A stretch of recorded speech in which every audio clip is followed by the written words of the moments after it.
Hi, Andrew from SACS. This is a brief video on the topic of stress at work. In this video, we'll tell you what stress is from an organisational psychology point of view and where it comes from. Firstly, a definition of stress. Pressurised stress, that's where people are experiencing pressure and tension at work, or where people are psychologically distressed. Psychological distress is the experience of getting negative emotions from work, like anxiety or depression or fear or something of that nature. Now, of course, pressurised stress and psychological distress often go hand in hand, and if you get one, you may get the other. But sometimes you will experience these things separately. And that leads to the question of stressors. What are the things that cause stress? And there are really two types of stressors that affect people at work. One is challenge demands. They're good stressors, and they're things like workload. It may interest you to know that as workload increases, then people's well-being increases. Of course, it can get too high and become a negative, but not having enough work to do is a negative, and where people have increasing workload, typically their well-being in terms of their engagement and their happiness tends to increase. Other positive stressors are things like processing information and problem solving. So this is to say that people are happiest at work and perhaps least stressed when they're dealing with interesting, challenging work. The second form of stressors are negative stressors, and we call these hindrance demands. So they're things like lack of social support, job insecurity, inadequate resources, role ambiguity, role conflict. Role conflict is where Mary Smith is a boss and tells me to do X, and Bill Jones is a boss and tells me to do Y. When there's that conflicting situation, that can cause stress. Now, stress can be acute or chronic. Acute stress is where you're facing a stressful situation, and that stressful situation may pass. It may be acute, but if it goes away in enough time, then it won't end up being lastingly damaging to you. However, stress can become chronic, and it can become chronic after only 6 months, or if you're particularly susceptible, even less. So when the person does become chronically stressed, what's happened is that their neurological system functioning has actually changed. So that may give rise to things like post-traumatic stress disorder, where people are having bad dreams, maybe they're having panic attack, maybe they're having enduring anxiety, maybe they're feeling that they have to avoid certain situations, perhaps withdrawing to themselves. Those are psychological and neurological markers of enduring and chronic stress.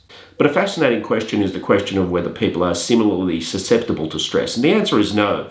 So there are 3 factors here: nature, nurture, and luck. Nature is things that are largely genetically determined.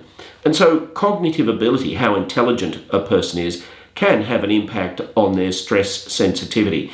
There is a negative correlation between cognitive ability and stress sensitivity. So people who are smarter tend to be slightly more resilient than people who aren't so. And the practical reason there is that people who are smarter are often able to come up with solutions in a way that perhaps people who are less smart can't. But personality is a massive determinant of people's resilience and their capacity to cope with stress. And one of the key drivers of that is emotionality. Emotionality is the tendency to be emotionally stable or emotionally unstable, and it has a very strong genetic cause associated with it. If you're lucky enough to be born with low emotionality, in general, you'll cope more comfortably with things. If you're high in emotionality, you will tend to find experiences more naturally stressful. A second driver of this is conscientiousness. The personality characteristic of conscientiousness is a tendency to be enduring, to be organised, to be hardworking and committed. And if you look at personality drivers of resilience, emotionality and conscientiousness together are a good combination, because what you tend to find is that people who are like that, who are emotionally stable and tend to persist, they tend to cope better with stressful circumstances. But also you can acquire skills to make yourself cope better with stressful situations. So they could be problem-solving skills, or they could be skills associated with resilience. Things like, for instance, techniques where you'll focus on positives rather than focus on negatives. They're skills that can be learned and will help people to become more enduringly resilient. Experience, the experience that you have, you might form knowledge that helps you to cope with certain circumstances. If you're coping with a stressful situation for the first time ever, maybe you're going to be more susceptible to that than the 30th or 40th time that you experience that situation. And attributes will also have an effect on people's stress. Attributes are the things that you learn in the course of life in terms of your attitudes and values. And as you go through life, if you learn these values, but something in a stressful situation is going against your core intrinsic values, perhaps you're being asked to do something that you simply think is wrong, well, of course, that's a much more stressful experience. Luck is just a subset of nature. We know that when genes form, they don't form perfectly, and if you're lucky, they may form more favourably than otherwise. So in summary, stress is characterised by pressure or psychological distress. There's individual susceptibility to this, and you can learn certain skills to help you to manage stress. We have videos on that topic. If you like this content, don't hesitate to like and subscribe.